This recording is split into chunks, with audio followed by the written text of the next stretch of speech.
Okay, we are getting ready to start because time is short. Cool. Thank you very much, everybody, for attending this speech. And I'll just give mic to Patrick to introduce himself and to go ahead with it. And we'll have no questions and answers, but you can ask him when he goes down from the stage. This is quite a good setting for this. So Patrick, let's do that.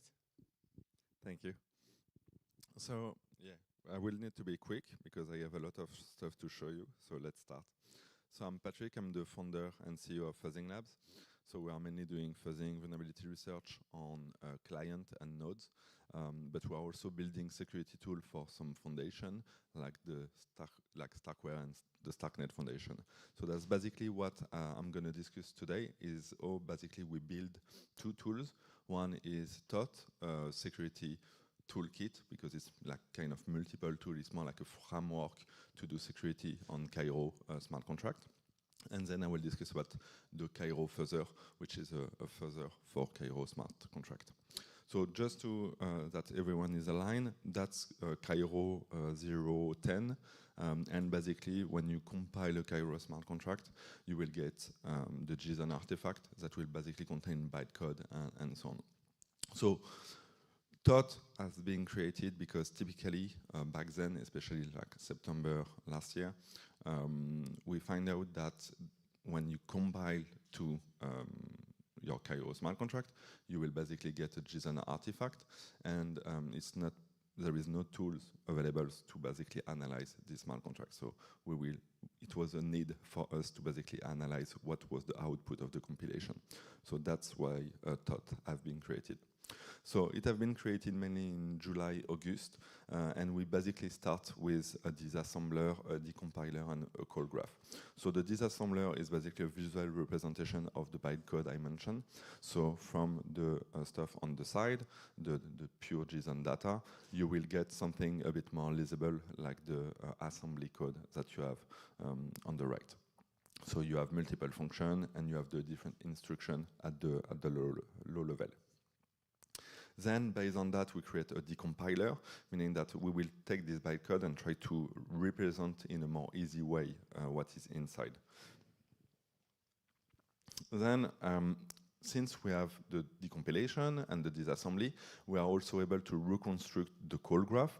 So again, that's a feature that was actually used a lot by people in the ecosystem because there was no call graph tools by default. So the main idea is you will take your contract and you will see direct interaction and relationship between different functions, and also depending of like imports and so on. So we are representing that at the same time. That's an advanced example of typically a code graph, but for something like a bit more complex, like the die bridge. And you will see it's like kind of huge, a lot of interaction, but it's a good start to analyze the contract. So after that, we decided that basically the decompiler was not good enough. So we implement SSA, which is single static assignment. So the main idea, the concept is pretty simple. You have each variable will need to be only assigned once. And since we're able to do that, we will be able to get a proper representation of each method is depending of which variable, and so on and so on.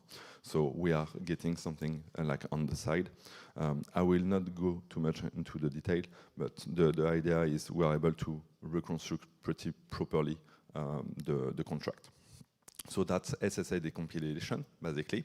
And what you can see is from something like the original source code on the side, the Thoth version 1 was looking like the stuff on the middle, so mainly showing AP and AFP and so on, which is not really clear for most of people what is it exactly. And then on the new version with the decompiler, we basically create variable, and we are able to follow the code a bit more in deep.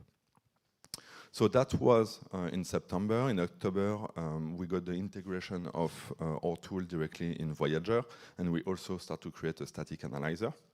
So for the integration in Voyager, the goal was, since uploading your Cairo code is not mandatory when you are uploading a contract, there was a lot of contracts on chain already deployed, on the testnet, that was actually without source code. So it was really interesting to actually be able to take a look at that and see what exactly this contract is doing for analysis or even for kind of classification purposes. So that's what was done.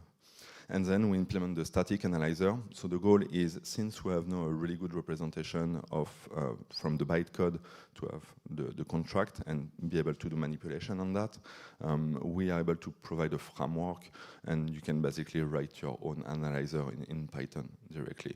So we have multiple of them, some kind of detector, some kind of analytics stuff, and so on. And we also started to implement security analyzer. So back then it was Cairo 010, so there was some vulnerability like integer overflow and so on that was possible, and it could put your smart contract into kind of an unstable state. So that's an example of the analyzer. It's really simple. The main goal was it was like the basic of the tool, and the goal is basically to stamp up on top of it and create new stuff along the way. In November, we implement data flow graph analysis. So again, it's always to provide more information about what the contract is doing, especially if you're doing reverse engineering on the contract. But even for developer, it could be really valuable to know actually your input in the contract, how far it goes, and what it is doing. So that's data flow graph analysis. We represent the data, basically the data interaction. And then we also implement tenting. So that means we're able to tell you, okay, variable 5 is actually dependent of an input or not, and so on. We also implement symbolic execution, but I will discuss later what is it exactly. So that's pretty much all for 2022. Then arrived the Sierra file format and the announcement of Cairo 1.0. So that implies a lot of new stuff. We are not just dealing with bytecode anymore. We also have a new intermediate representation layer that is Sierra. And we need, of course, to deal with it because it will also provide a lot of additional information. So the main idea is, right now, Cairo 1 is looking a bit more like Rust, kind of a subset of Rust. And when you compile that, you will compile to Sierra. Sierra is an intermediate representation. It's going to be used on the sequencer part and prover and everything. So that's used on one side, but you will still get the assembly and the Sierra code. The important point here is that the Sierra and the assembly code is actually uploaded, like both. So we always have both stuff available. So it was looking way more interesting to directly take a look at the Sierra because way more information are basically inside. So we basically do what we did, again, on the assembly level, but on the Sierra level. So decompilation, it's more like disassembly in steroid. So from the pure Sierra code that is really linear, we are able to reconstruct something that look like on the left, so with tabulation and so on, and it's a bit more legible for you to analyze, and especially if you are completely new to Sierra and you don't know what is inside, it's interesting to leverage on that. Again, we implement the call graph and we implement some analyzers. So again, the main goal is to provide you like the maximum of information about what is the compilation output of your code. Then we started to like deploy more and make it even more easy for developers to actually use the tools. So we implement VS Code plugin and GitHub Action. Really simple, it's just calling the tool basically, but I'm pretty sure a lot of you are a user of VS Code. So you can see on the left, it's basically what the Sierra representation look like. So not really the most appealing stuff to read, and it's not even the purpose of it. I suppose it's not on the developer workflow to actually read Sierra code. So that's also why. And then we implement Sierra symbolic execution. So basically, symbolic execution means that you will define a bunch of constraints. So you want to have specific variable with specific values, and you will ask the symbolic execution engine, okay, can you solve those values we basically generate a mathematical representation of that. We give that to a SMT solver like Z3, and it will give us the result. So in this example, we are looking to know the different value of V0, V1, V2, V3 that are the argument of the function. And we basically ask as a constraint to go in some specific path, into specific part of the code, of the Cairo code. And the final result will be basically the input in order for you to reach a specific point on the contract.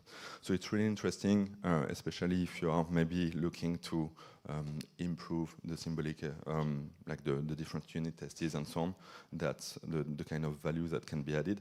And also, if you implement some mathematical algorithm directly in Cairo, this kind of tool could be really useful for you, just to assure that potentially it's not possible to go to certain paths and so on. So that's pretty much all. The Thoth, like recently last month, we implement something kind of an extra based on the symbolic execution engine, that is the symbolic bond model checker for Sierra. So the main idea is kind of doing some kind of, let's say, a minimal formal verification, but directly in Cairo. So you are writing your property test directly in Cairo, and you will ask the symbolic execution engine, basically, can you solve this, and can you verify that the assertion is correct?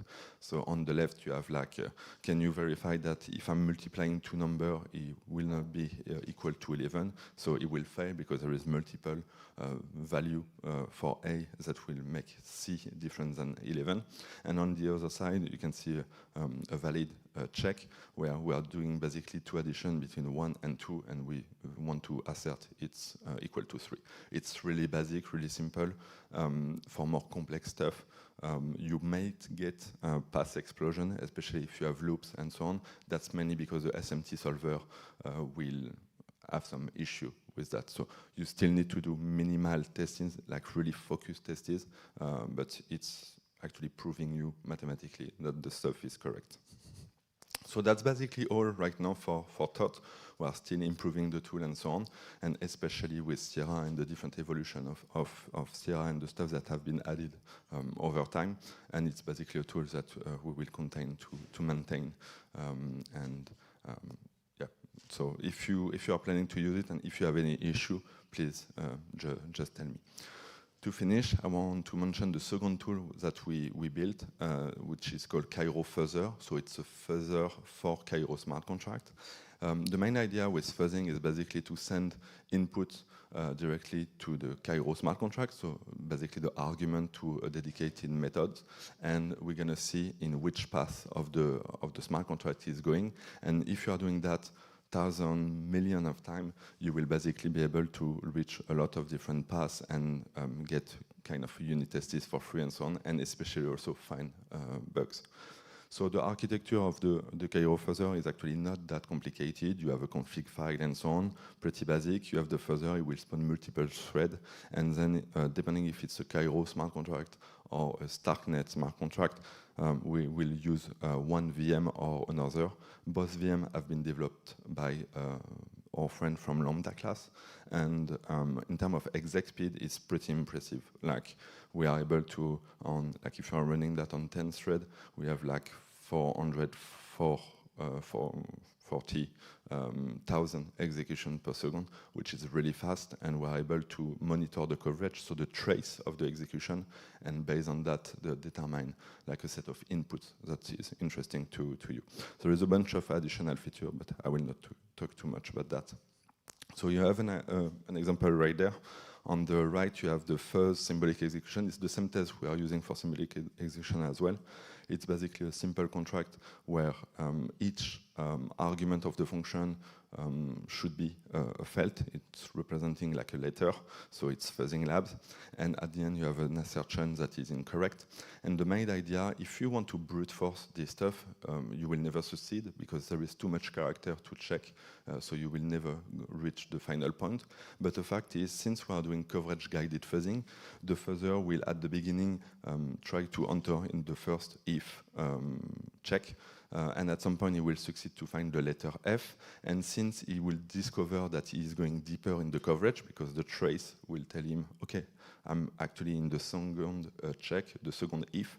In that case, he will keep this input and reuse that later for other mutation. And over time, actually, we'll finally go to the assertion and detect a crash. So that's what you get at the bottom of the Cairo Further. He actually detects that we have an assertion that is incorrect, and so on. So in that case, yeah, again, really good execution speed, and we're able to reach this specific point in like less than, I don't know, 3 seconds, something like that. So it's really interesting. The evolution of that, especially on this tool, will be the addition of a sequence of calls. What I mean by that is right now we are fuzzing only one function, but ideally what you are looking to do is a sequence of calls to maybe put the smart contract in a specific state that it was not before. So classical fuzzing stuff, if you're already using Echidna or Foundry on EVM, it's basically the same, but on Cairo, and it's actually really fast. So for some future development, we are planning to continue to work on Thoth and Cairo Further. We are working with Starkware and StarkNet to maintain the tool and to do some stuff. In a more generic way, I mean, we are doing fuzzing on a lot of different chains. So we are also planning to build new fuzzer for WebAssembly, Substrate, Cosmos, and other potentially smart contract, and also blockchain platform and blockchain framework. So that's what we are planning to do. And yeah, we will continue to do fuzzing because that's what we like. And if you ever need some custom security tool or fuzzing, please just contact me. Thank you.